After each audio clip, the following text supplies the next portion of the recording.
बिस्मिल्लाहिर्रहमानिर्रहीम। अस्सलामुअलैकुम। आज मैं कंडेंस मिल्क तैयार कर रही हूँ जो बहुत सारे डेज़र्ट में इस्तेमाल होता है। आप इसे तैयार करके रेफ्रिजरेटर में 1 वीक तक रख सकते हैं। अगर आपको मेरी ये रेसिपी अच्छी लगती है तो मेरे चैनल को सब्सक्राइब करें, लाइक करें, शेयर करें। इसके अलावा मुझे कमेंट्स देना भी मत भूला करें कि आपसे ये रेसिपी कैसी बनी। कंडेंस मिल्क तैयार करने के लिए सबसे पहले फ्लेम पर पैन रखना है और उसमें 2 कप दूध डाल देना है।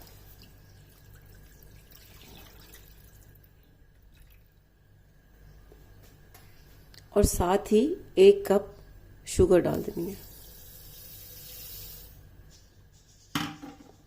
अब इसे मिक्स करके और बॉईल होने देना है।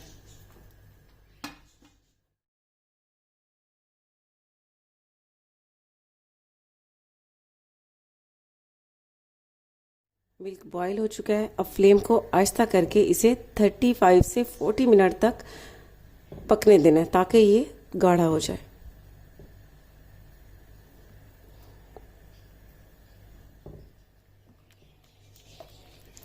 दूध भी गाढ़ा होना शुरू हो गया है और इसका कलर भी चेंज हो रहा है।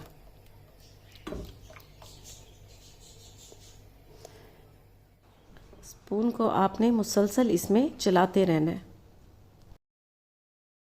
कंडेंस मिल्क को तैयार होते हुए 35 से 40 मिनट हो चुके हैं और अभी ये गाढ़ा हो चुका है और इसका रंग भी चेंज हो चुका है। आपको बता दूं कि बहुत ज़्यादा गाढ़ा नहीं करना, क्योंकि ठंडा होने पर फिर उससे भी ज़्यादा ये गाढ़ा हो जाएगा।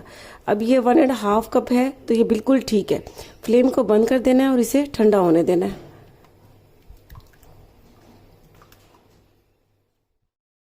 कंडेंस मिल्क ठंडा होने पर बहुत ही ज़बरदस्त सेम उसी तरह तैयार हो चुका है। अब आप इसे साफ़ और खुश्क जार में डालकर 1 हफ्ते के लिए रेफ्रिजरेटर में रख सकते हैं। बहुत ही ज़बरदस्त कंडेंस मिल्क तैयार हो चुका है। तो आप ये रेसिपी ज़रूर ट्राई कीजिएगा और इसका फ़ीडबैक मुझे ज़रूर दीजिएगा। इसके साथ ही अल्लाह हाफ़िज़।